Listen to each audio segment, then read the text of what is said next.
In the land of Aram lived a mighty warrior named Naaman. He was the commander of the army, strong, respected, and victorious in battle. But beneath his shining armor, he carried a hidden shame. He had leprosy. One day, a young servant girl from Israel, captured during war, spoke up with courage.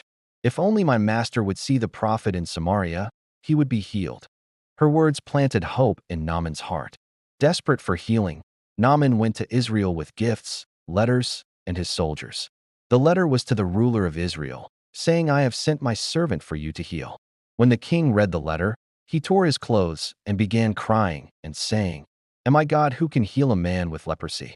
Look, the king is asking for conflict. But the servants told him, "There is a man of God called Elisha. Send him to him. His God can heal." So the king sent Naaman to the prophet.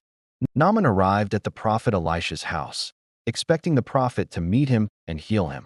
But Elisha did not even come out to greet him.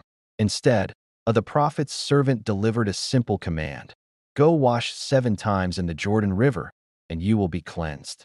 Naaman burned with anger. Is this all he has to say to someone who came from a long way? Was the prophet not a great man? But his servants pleaded, "Master, if the prophet had asked you to do something great, would you not have done it? Why not obey this simple command?" Naaman paused, pride wrestling with desperation. Then, humbly, he agreed. He stepped into the Jordan's waters. Once, twice, 3 times, his skin still diseased. 4, 5, 6 times, and finally, the 7th time, Naaman emerged. His flesh was restored like that of a child. He was healed. Overwhelmed with gratitude, Naaman returned to Elisha and declared, "Now I know that there is no God in all the world except in Israel.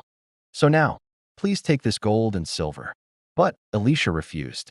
Then Naaman asked, "Can I take soil from this land to my country, so that I can build an altar to the only true God on it?"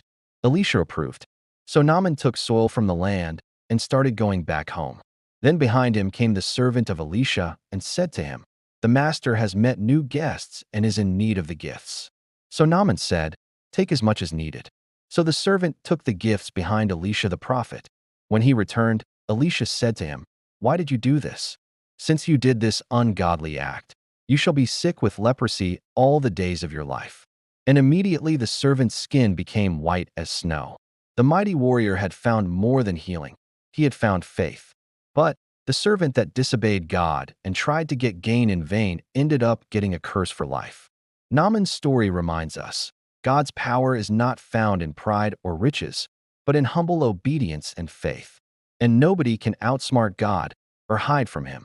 God sees everything even when we think nobody sees. So always obey and walk in faith, because God doesn't fail those who put their trusts in him. Thanks for watching. If you want to see more videos like this and want to help spread the word of God, hit the like button and comment down below. See you on the next video.